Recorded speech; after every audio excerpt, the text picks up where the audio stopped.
मग ते असं म्हणाले 75 वर्ष का आपने किया लेकिन मैं इसका अर्थ जानता हूँ। 75 वर्ष की साल जब उड़ी जाती है तो उसका अर्थ ये होता है कि अब आपकी आयु हो गई, अब जरा बाजू हमको करने। कि 11 सितंबर को मोहन भागवत खुद 75 के हो रहे हैं और 17 सितंबर को नरेंद्र मोदी जी 75 के हो रहे हैं। तो आप सब खुश हो जाइए, क्योंकि भारत की आत्मा के, भारत के संविधान के अच्छे दिन आने वाले हैं, क्योंकि नरेंद्र मोदी और मोहन भागवत जाने वाले हैं।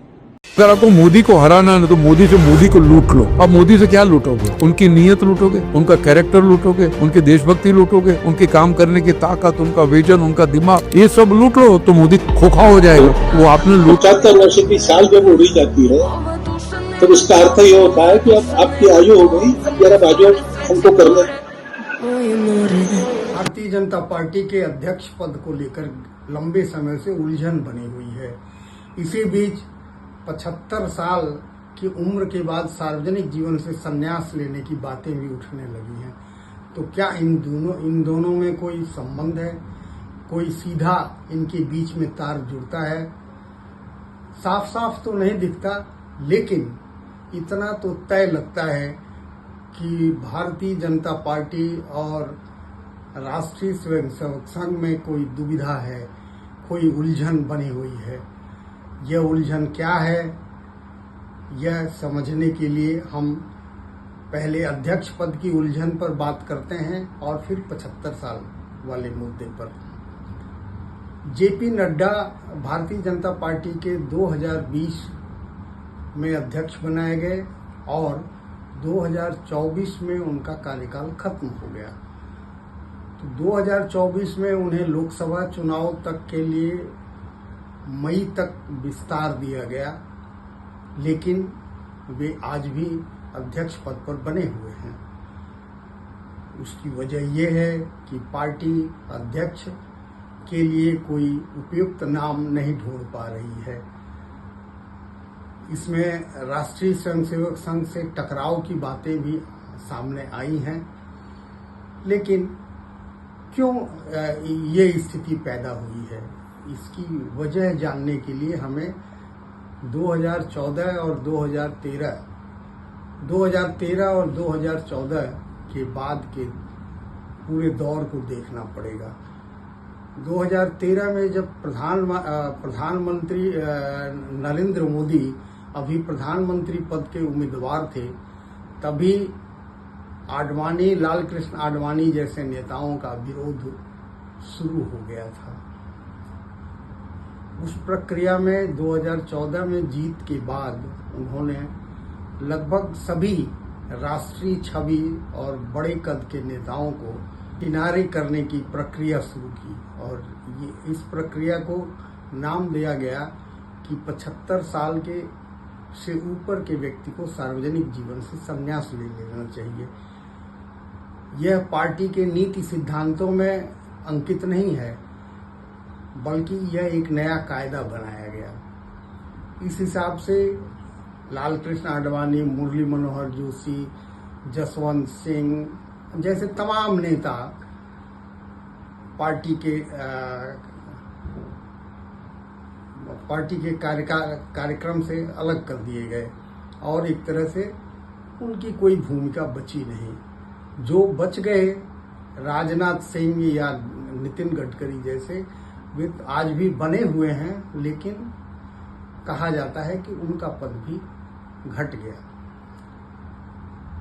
जो राज्यों के छत्रप शिवराज सिंह चौहान और वसुंधरा राजे जैसे लोग थे, उन्हें भी नए नेताओं के विकास के नाम पर अलग कर दिया गया।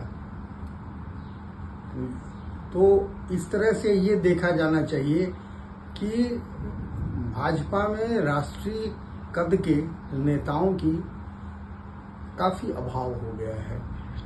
तो ऐसे में अध्यक्ष को बनाना की बड़ी गुत्थी साबित हो रही है।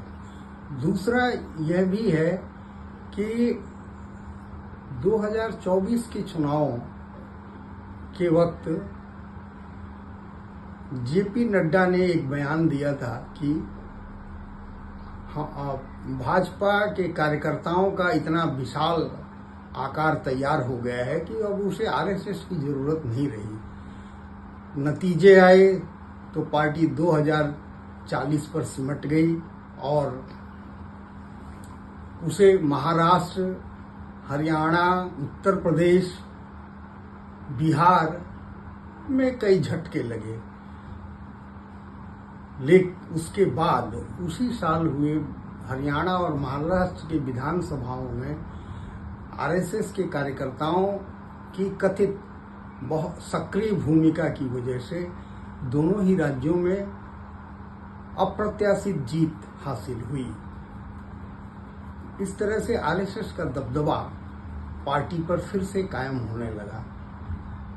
लेकिन यह नई भाजपा थी जिसे नरेंद्र मोदी और अमित शाह के दौर में बनाया गया था।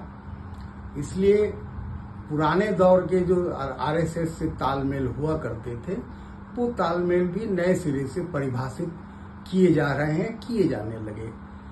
इसकी वजह से हुआ, अभी आरएसएस ये चाहता है कि कोई अध्यक्ष ऐसा हो जो इस पर थोड़ी दबदबा बनाए रखे पार्टी पर, मगर नरेंद्र मोदी या अमित शाह या उनका खेमा किसी तरह से अपनी शक्तियों में कमी नहीं आने देना चाहता।